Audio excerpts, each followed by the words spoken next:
이렇게 가까운데 내가 이곳을 1년 만에 오는구나 이런 생각을 하고 있는데 참 각자의 삶의 속에서 많이 바쁘지 않은가라는 그런 생각이 듭니다. 오늘은 이 천년의 사랑이라는 제목으로 말씀 전하도록 하겠는데요. 여러분 학생 시절에 학교 교과서에 나왔던 작품들 중에서 오랫동안 마음에 와닿는 그런 작품들이 있을 것입니다.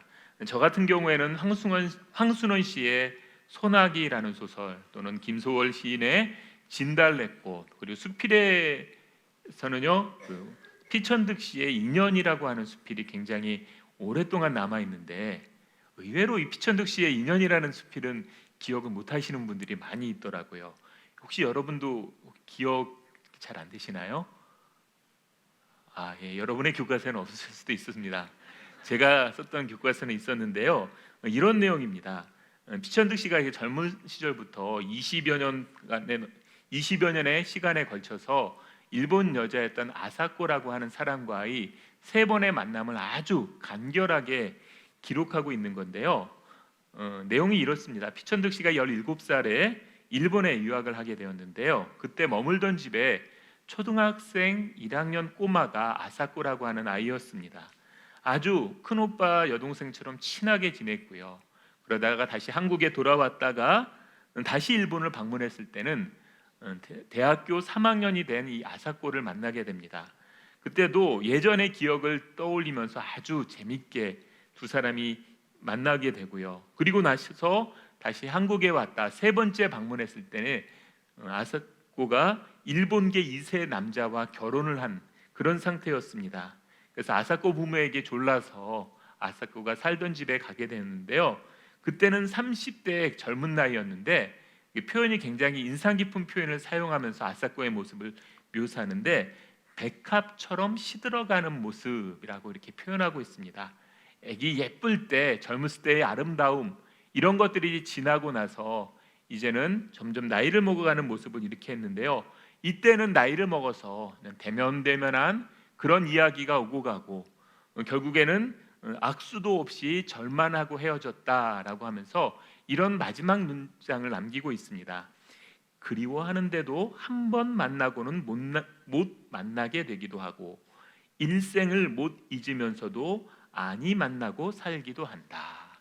굉장히 여운 깊은 그런 문장으로 마무리하는데요. 그래서 일본 여자였던 아사코에 대한 그리움, 함께하고 싶었지만 함께하지 못했던 서운함이 잘 묻어나는 그런 수필이라고 할 수가 있습니다. 이게 이런 한 사람과의 만남을 통해서도 참 이런 애틋함이 많이 드러나게 되는데요. 오늘 우리가 읽은 다윗과 요나단의 이야기는요, 단순히 두 사람만의 관계에서 머무는 것이 아니라 천년의 시간에 걸쳐 이스라엘의 역사 가운데 계속 진행되는 이야기라고 할 수가 있습니다. 흔히 다윗과 요나단 하면 가장 이상적인 우정의 모범처럼 사람들은 생각을 하는데요. 왜냐하면 누구보다 서로에 대한 헌신과 신실함이 있었기 때문입니다. 그런데 성경에서 다윗과 요나단 이야기하는 것은 그냥 두 사람이 참 좋은 우정이었다, 이것을 이야기하는 데 있지 않은 것을 알 수가 있습니다. 그래서 오늘은 이 부분을 좀 살펴보도록 하겠는데요. 오늘 본문에서는 이 다윗과 요나단의 첫 번째 만남이 기록되어 있습니다.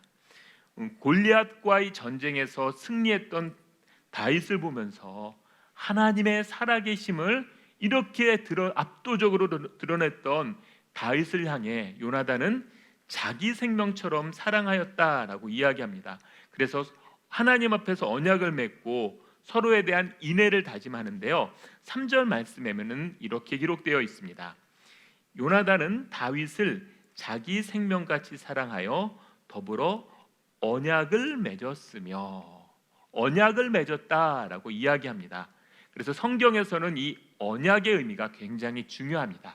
언약을 중심으로 성경의 이야기가 진행되고 있다라고 할 만큼 중요한 이야기인데요.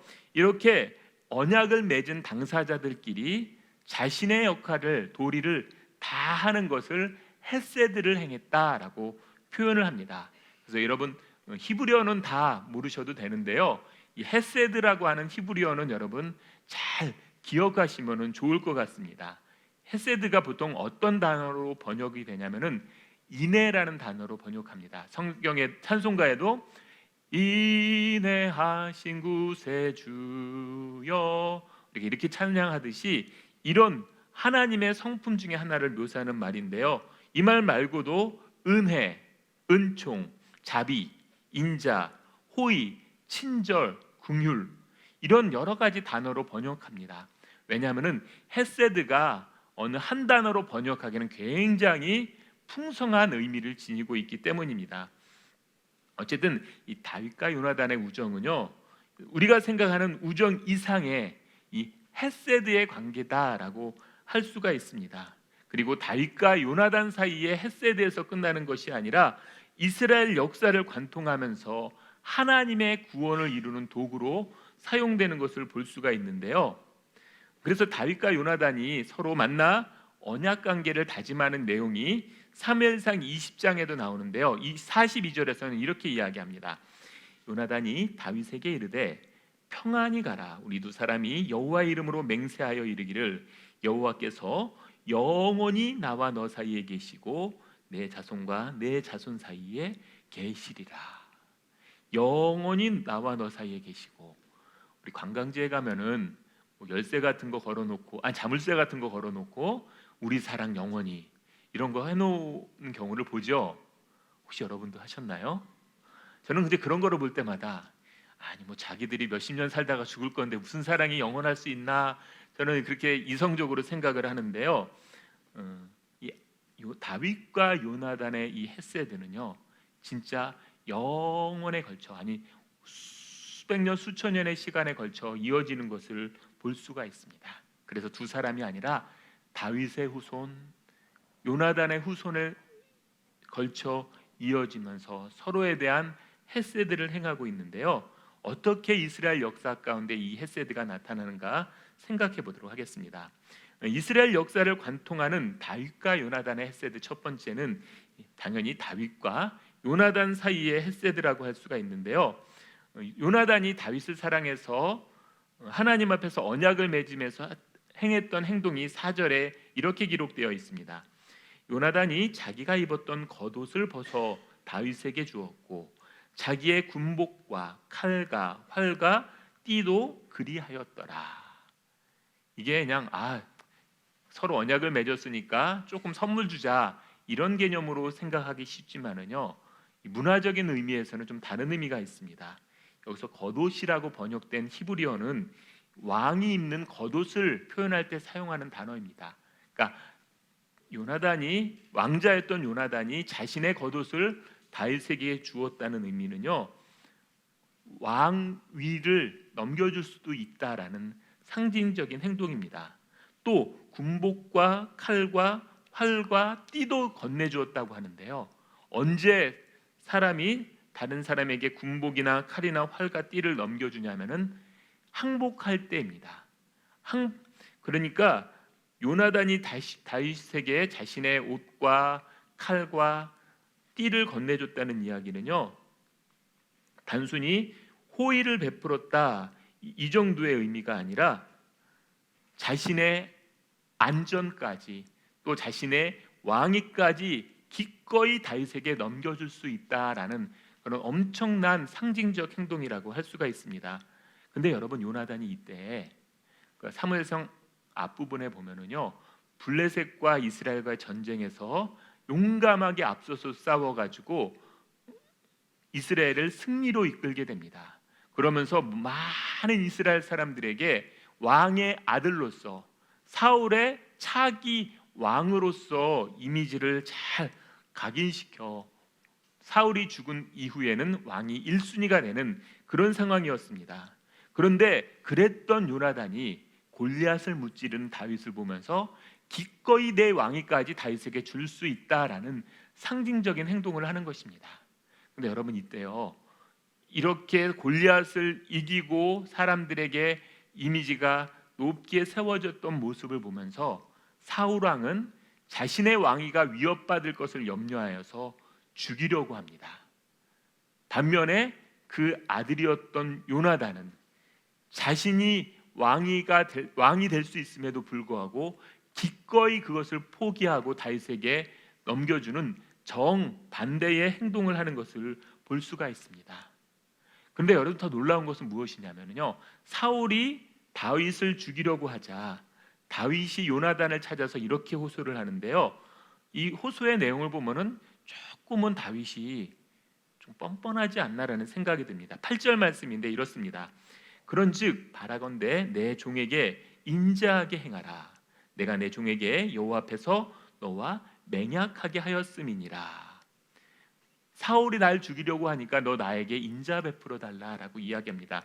여기서 이 인자라고 번역된 단어가 히브리어로 뭐겠어요? 헤세드. 헤세드를 나에게 베풀어 달라. 그러면서 그 이유를 무엇이냐면 여호와 앞에서 너와 내가 맹약하였다. 언약을 맺었으니까 너는 나에게 헤세드를 베풀어 달라라고 이야기하는 것입니다.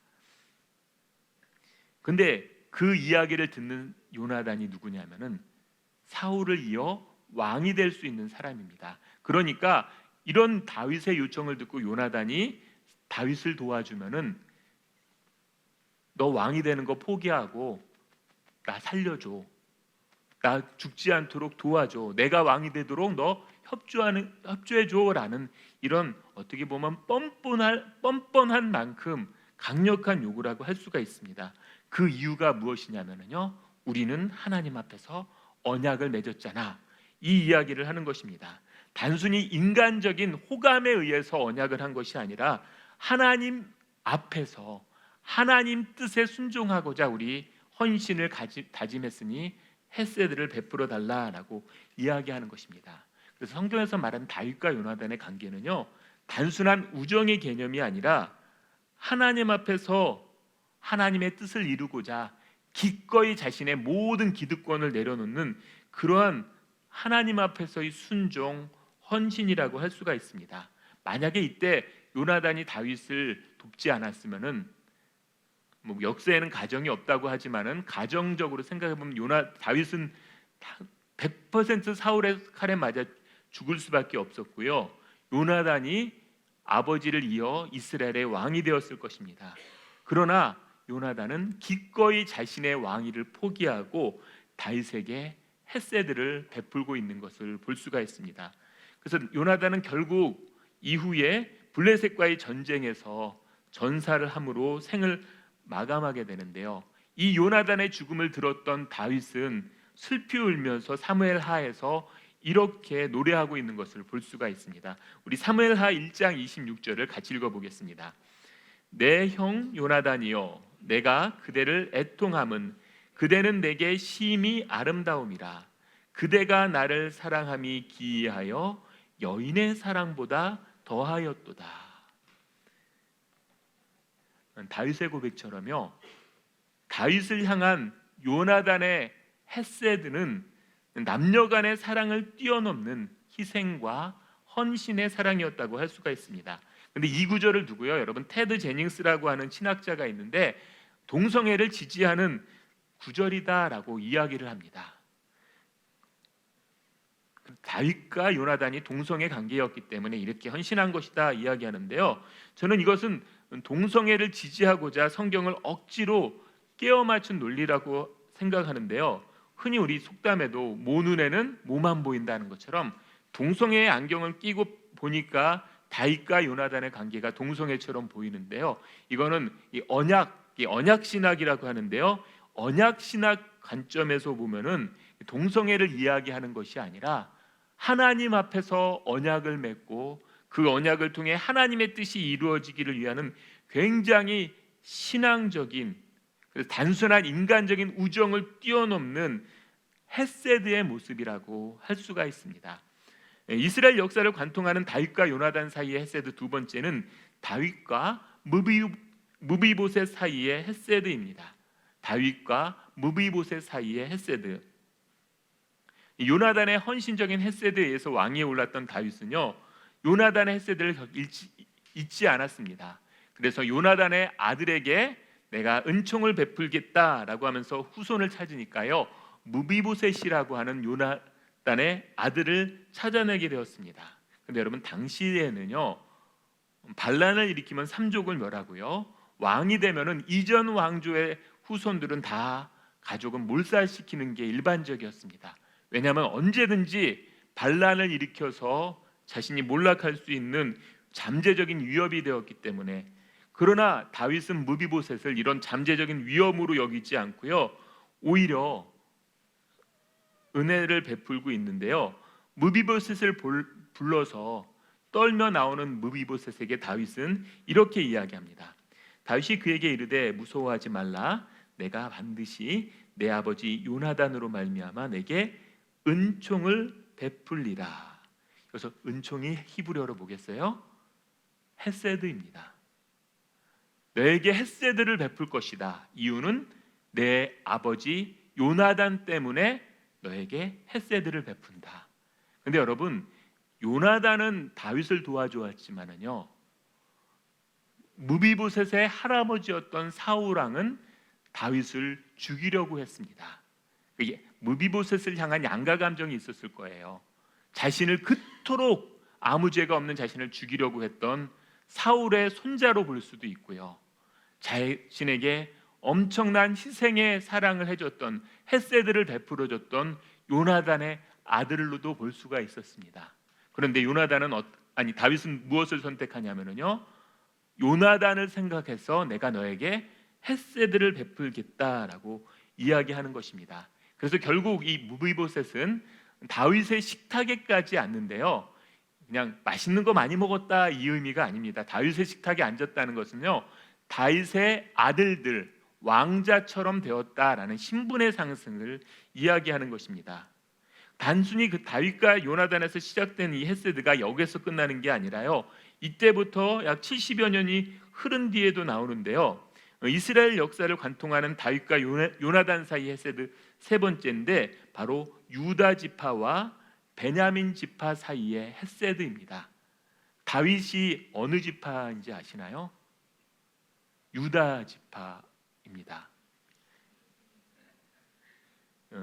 그래서 다윗이 맨 처음에는 유다 지파의 왕이 되고 나중에 12지파 전체의 왕이 되는 것인데요, 다윗 사후에 솔로몬이 있었고요, 솔로몬이 많은 건축을 하면서 세력은 커졌지만은 백성들은 많이 힘들어했습니다. 그래서 솔로몬이 죽고 아들 르호보암이 왕이 되었을 때 건의를 하게 됩니다. 우리의 짐을 가볍게 해주십시오. 그러나 르호보암은 이 시대를 읽지 못하고요, 더 강하게 통치하겠다는 그런 말을 통해서 사람들의 마음이 다 돌아서게 되고 결국 여로보암이라고 하는 사람을 중심으로 북쪽 지파 사람들이 다 유다 지파 다윗 왕국을 떠나게 했는데, 이때의 모습을 열왕기상에서 이렇게 기록하고 있습니다. 온 이스라엘의 여로보암이 돌아왔다 함을 듣고 사람을 보내 그를 공회로 정하여 온 이스라엘의 왕으로 삼았으니 유다 지파 외에는 다윗의 집을 따르는 자가 없으니라. 다윗을 집을 따른다는 다윗 왕조를 따른다는 이야기고요, 유다 지파만 따른 이유는 자신의 지파 유다 지파 소속이었기 때문에 유다 지파 사람들은 남아 있었습니다. 그런데 바로 다음 절인 21절을 보면은요, 유다 지파 외에 한 지파가 더 다윗의 집을 따르게 되는데 베냐민 지파가 따랐다라고 기록하고 있습니다.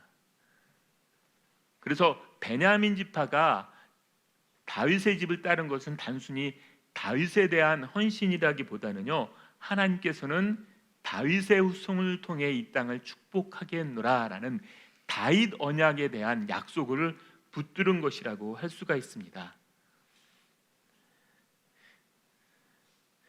그래서 여러분, 이거의 결국이 어떻게 되냐면요, 북이스라엘과 남유다는 나눠지게 됩니다. 10지파는 북이스라엘을 이루고 남유다는요, 유다 지파와 베냐민 지파가 연합된 이런 나라를 이루게 되는데요, 이스라엘은 10지파를 중심으로 했던 북이스라엘은 결국 끊임없는 반란이 일어나서 9번이나 왕조가 바뀌게 되고 BC 722년경에 아시리아에 멸망하게 됩니다. 그리고 아시리아 정책이 민족 혼합 정책이었기 때문에요, 다른 사람들도 거주하게 하면서 결국 이 사람들이 우리가 신약 시대에는 사마리아인이란 이름으로 불리는 사람으로 나타나게 되었습니다. 결국 하나님의 언약에서 벗어나게 되고요. 결국 오늘날 이 사마리아 민족은요, 약 800여 명만 남은 소수 민족으로 전락한 것을 볼 수가 있습니다. 반면에 남유다를 중심으로 하는 사람들은요, 우리가 뭐라고 부르냐면요, 유대인으로 부르는 사람이 되었습니다. 그래서 여러분, 이스라엘 민족하고 유대인들은요, 연속적이면서도 불연속적인 부분이 있습니다. 이스라엘 민족은 12지파를 전부를 통틀어 일컬는 말이고요. 유대인들은 그런 이스라엘 민족들 중에서 다윗 왕국을 쫓았던 유다 지파, 베냐민 지파를 중심으로 한 사람들이 유대인이라고 불리게 되었는데요. 결국 끝까지 하나님의 약속을 붙들어서 오늘날까지 세계적으로 영향력을 미치는 사람들이 유대인이 되었던 것을 볼 수가 있습니다. 반면 진리를 쫓았던 열지파는요, 민족의 정체성을 잃어버린 채 사마리아인으로 불리고 800명 정도만 남은 소멸되어 버리는 민족이 되고 만 것입니다. 마지막으로 이스라엘 역사를 관통하는 다윗과 요나단의 헤세드 네 번째는요, 예수님과 바울 사이의 헤세드입니다. 예수님과 바울 사이의 헤세드. 예수님이 어느 지파인지 아시나요? 유다 지파죠. 다윗의 자손이라고 불렸었잖아요. 다윗의 후손으로 오셨고요. 당연히 지파는 유다 지파입니다. 조금 전에 다윗 언약에 대해서 말씀을 드렸는데요, 하나님께서는 다윗의 후손을 통해 이 세상을 축복하겠다라는 약속이 결국 예수님의 십자가 사건을 통해서 성취된 것입니다. 더 이상 인간의 행함이 아니라 인간은 그것을 행하는 데 실패했기 때문에 하나님께서 하나님의 의로 구원을 하시기 위해서 예수님을 보내시고 예수님을 통해서 이 땅을 축복하신 건데요. 그래서 결국 예수님의 십자가와 부활 사건은 인간을 향한 하나님의 헤세드가 실천되어지는 사건이라고 할 수가 있습니다. 전혀 인간다움을 실천할 수 없었던 인간들을 위해서요, 하나님께서는 자신의 헤세드를 언약해놓고 일방적으로 그것을 지켜내는 헤세드를 실천하신 것입니다. 그런데 당시에 이런 것을 못마땅하게 여겼던 사람 중에 하나가 누구였냐면은 바울이었습니다. 그래서 예수님 믿는 사람은 다 죽이러 다녔는데요, 예수님께서는 이런 바울에게까지 헤세드를 베풀어서 구원의 길로 이끄는데 사도행전 9장 15절에 이렇게 나와 있습니다. 주께서 이르시되 가라, 이 사람은 내 이름을 이방인들과 임금들과 이스라엘 자손들에게 전하기 위하여 택한 나의 그릇이다.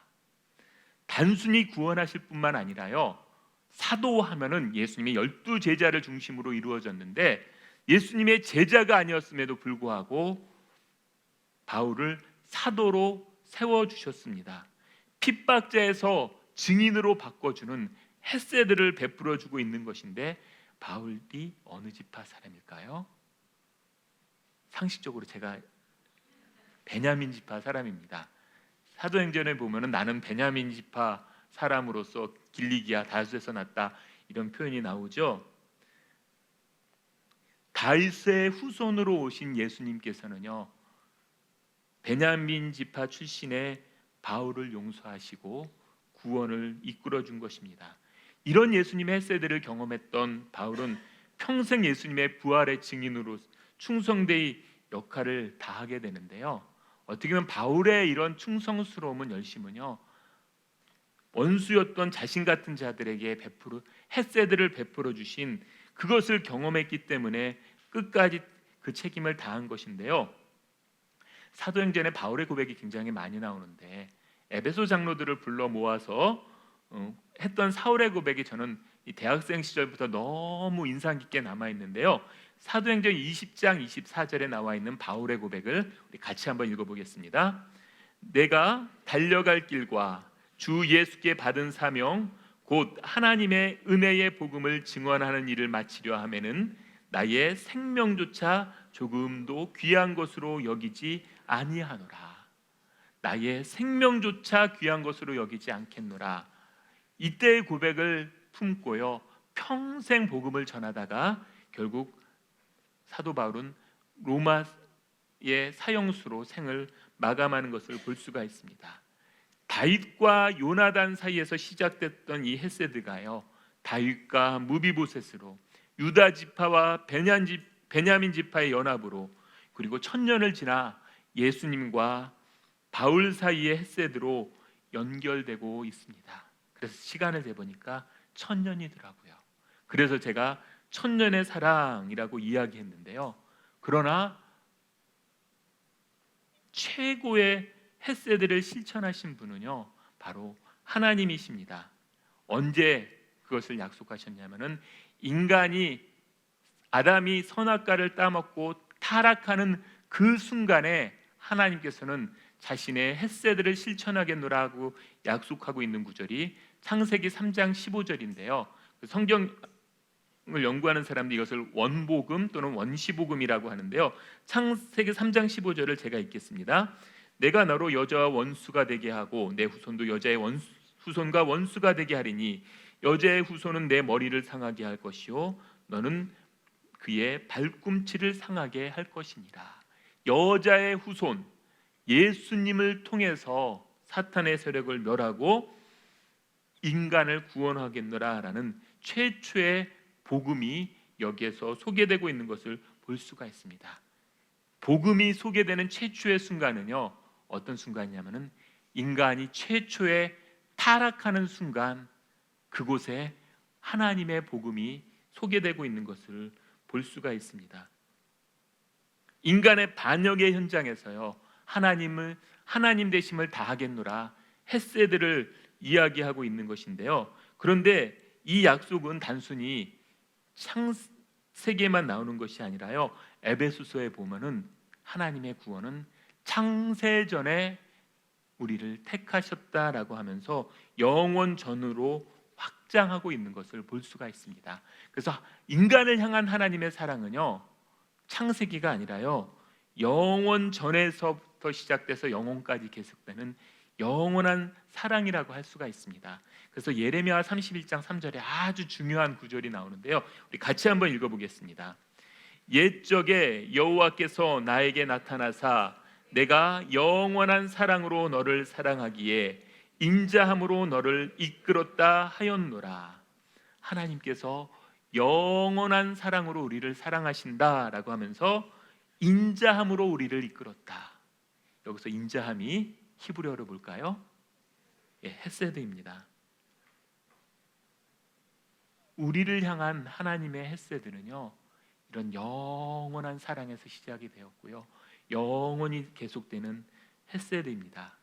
그리고 언제 나타나냐면요 우리가 우리의 역할에 실패할 때 우리의 능력으로는 도저히 구원을 얻을 수 없는 그 순간에 하나님의 헤세드는 나타나고 있는 것을 볼 수가 있습니다. 제가 2주가 아직 채 안 된 지지난주 화요일 날 간이 좀 문제가 돼가지고요 시술을 받았습니다. 처음 제가 시술을 받아봤는데요 그냥 간단한 거라고 자꾸 이야기하더라고요.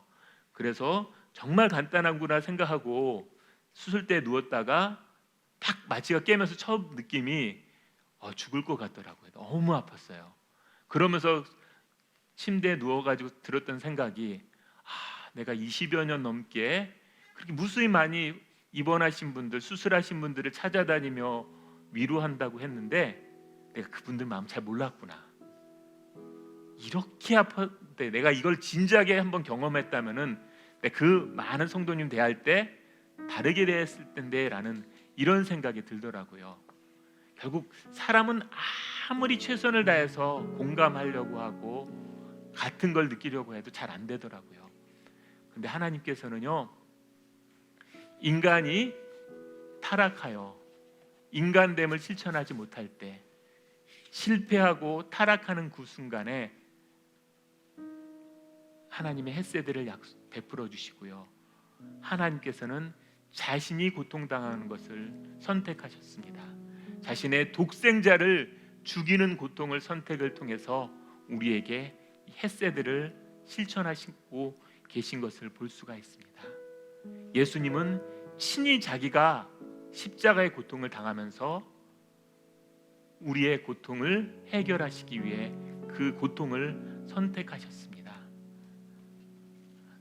우리가 신앙생활하는 거는요, 내가 열심히 좋은 일 많이 해서 훌륭한 사람이 돼 있는 게 아니라요, 타락하여 아무것도 할 수 없는 그 순간에 베풀어 주신 하나님의 햇세들을 기억하면서 그거에 맞춰 살아가는 것입니다. 내가 실패하는 순간에 더 큰 하나님의 은혜가 부어집니다. 내가 능력이 없는 순간에 더 큰 하나님의 햇세대가 부어지기 때문에 우리의 구원은 확실한 거고요, 결국 가장 우리다운 인간다운 모습으로 살아가게 해주시는 것입니다.